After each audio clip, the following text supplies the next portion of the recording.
السلام عليكم ورحمة الله وبركاته. صباح الخير عليكم، يا رب تكونوا كلكم في أسعد حال وأتم الصحة، اللهم أمين. موضوعنا النهاردة هو إزاي تخلي النرجسي ييأس ويمل من استفزازك. تمام. السؤال هو الفيديو النهارده هو رد على سؤال متابعة كانت بتقولي ان هل على الزوجة الاولى ان هي طول الوقت بتدي بتراضي بتقدم تنازلات عشان تبعد اذى النرجسي عنها، وهل لو الزوجة الاولى بتعتزل النرجسي او بتتجنبه عشان تقلل من الضغط النفسي عليها وتقلل من استفزازه ليها. فهل ده صح؟ ايه الطريقة الصحيحة اللي نتعامل بيها مع النرجسي في الامور دي؟ تمام. زي ما تعودنا مع بعض، لايك وشير وسبسكرايب، ادعموني كتير على صفحتي فيسبوك هناء السيد، ويلا بينا نبدأ الفيديو. لو انت الزوجة الاولى، التجاهل بالنسبة للنرجسي مش هو الحل. يعني ستات كتير بتلجأ للتجاهل على أساس إنها تريح نفسها، على أساس إن هي تدي لنفسها أجازة من النرجسي، تهدي أعصابها شوية، تشيل الضغوط من عليها شوية.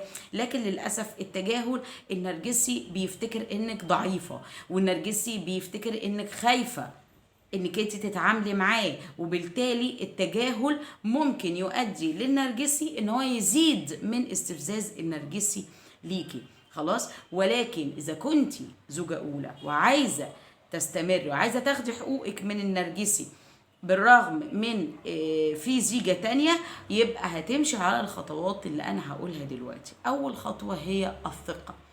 تمام. الثقة انك انت تكوني واثقة جدا من نفسك، واثقة جدا من النرجسي. يعني ايه الكلام ده؟ هثق فيه وهو لسه خاين. النرجسي لما بيحس انك انت مش شايفاه اصلا عدو، مش شايفاه اصلا خاين، مش شايفاه اصلا حد وحش، تمام، بيبدأ انه يديكي الامان. وده اول الطريق انك انت تاخدي منه مصالحك، وانك انت تاخدي منه كل حقوقك من غير ما تكوني في دور ضحية، من غير ما تقدمي تنازلات، من غير ما تراضي. هو ده اللي احنا عايزينه. انت عايزة تاخدي مصالحك وحقوقك وطلباتك من النرجسي من غير ما تكوني في وضع ضعف، من غير ما تكوني في وضع قليل. خلاص. فالثقة انك انت تكوني واثقة من نفسك، انك انت تكوني واثقة من النرجسي، تدي النرجسي الثقة. خلاص. ده هيخلي النرجسي يعتز بيكي، وهيخليه يديكي امان، ومش هيحس انك انت مصدر ضده. يعني مش هيبقى حاسس انك انت عدو ليه، او انك انت ممكن تشوهي سمعته او ما شابه. خلاص. في حاجة تانية بقى والمهمة قوي، اللي هي المبادرة. المبادرة انك تبادري لما تحس ان النرجسي شاكك فيكي في حاجة، ما تناقشيش. يعني ما تجيش تقولي له انت شاكك فيا في كذا، لا والله ما حصل، ده انا كذا كذا كذا، انت كده بتبوظي الدنيا. خلاص. لما النرجسي تحسي انه شاكك فيكي، وليكن النرجسي شاكك مثلا في انك انت مثلا بتحوشي من مصروف البيت، يبقى هنكتب مصروف البيت في ورقه وقلم. خلاص. من نرجسي بيشكك فيكي انك انت بتخرجي من غير علمه او من غير اذنه، يبقى يا اما هتخرجي باذن النرجسي او مش هتخرجي الا مع النرجسي. خلاص.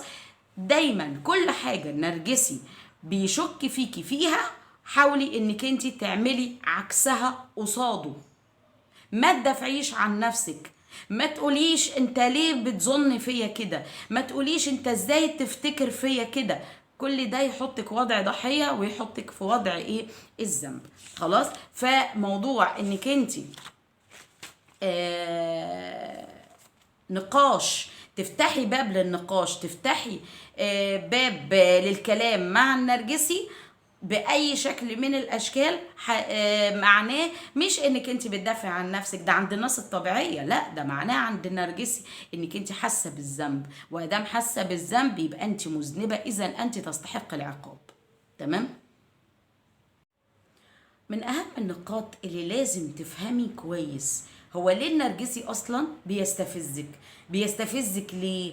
بيستفزك لان النرجسي هو شخص ناقص، يسعى للكمال لكن مش بيكمل، مش عارف يكمل نفسه. فدايما النرجسي بيلجأ للعلاقات، مش حكاية علاقات نسائية، لا، علاقات صداقة، علاقات، كل العلاقات ماشي مصاحب الناس كلها. خلاص ليه؟ لانه حاسس بنقص جواه، عايز يكمل النقص ده. فلما انت اللي تكملي النقص ده، انت اللي تكملي شخصية النرجسي، النرجسي هيتمسك بيكي. النرجسي مستحيل هيستفزك، مستحيل هيدي لنفسه فرصة ولو 1% انه يخسرك او يزعلك 1%. تمام؟ فبالتالي لازم يكون في تكامل، ولازم يكون في، النرجسي نفسه الناس تحبه لكن الحقيقة ان الناس بتكرهه، نفسه ما يأذيش حد لكن في الحقيقة هو مؤذي، مؤذي لكل اللي حواليه. مش انت لوحدك المأذية من النرجسي، ها؟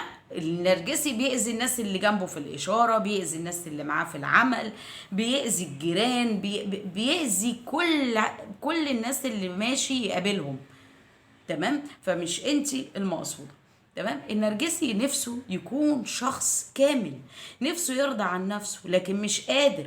فانت خليكي انت المكمل للنرجسي. ازاي؟ انك انت تقولي مثلا، والله مثلا تقولي للنرجسي مثلا لا ده انت محبوب جدا، على فكرة ده انت طيب ومحبوب جدا. على فكرة كلمة طيب دي تقتل النرجسي.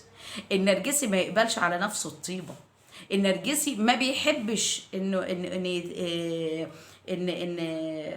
يكون طيب، خلاص، ولكن هو يحب انك انت تفتكري انه طيب، او انك انت تقولي له ده انت طيب، خلاص، فتقولي له ده انت محبوب، ده انت الناس كلها بتشكر فيك، ده انت الناس كلها، ده انت ياما عملت خير في الناس، ده انت ياما مش عارفه. انت فاهمه الكلام ده بيخلي النرجسي ما بيقاومكيش، مش هيقاومك لا في استقلال مادي ولا في استقلال نفسي عنه وفك تعلق، لانه هو كده كده عرف خلاص انك انت مش شايفاه اصلا حد وحش اصلا، وبالتالي هتبقي انت قوية. وده اكبر مصدر جذب للنرجسي ليكي، انك انت تكوني قوية، انك انت تكوني قادرة على جذب النرجسي وحاطة حدود ليكي. فبالتالي النرجسي مش هيستفزك. النرجسي لما بيجي بيستفزك عشان ايه؟ عشان ياخد الوقود، خلاص. لكن لما كل مرة يجي يستفزك فيها عشان ياخد الوقود وما يلاقيش وقود،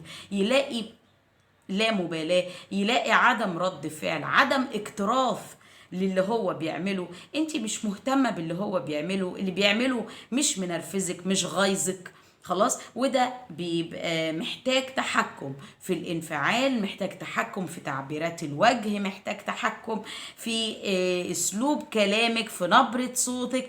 الموضوع محتاج يعني انك انت تكوني متحكمة في حاجات كتيرة جدا فيكي علشان ما تديش فرصة للنرجسي انه يستفزك. تمام؟ يا رب يكون الفيديو عجبكم، يا رب اكون قدرت اشرح النقاط السابق ذكرها. استودعكم الله الذي لا تضيع ودائعه، والسلام عليكم ورحمة الله وبركاته.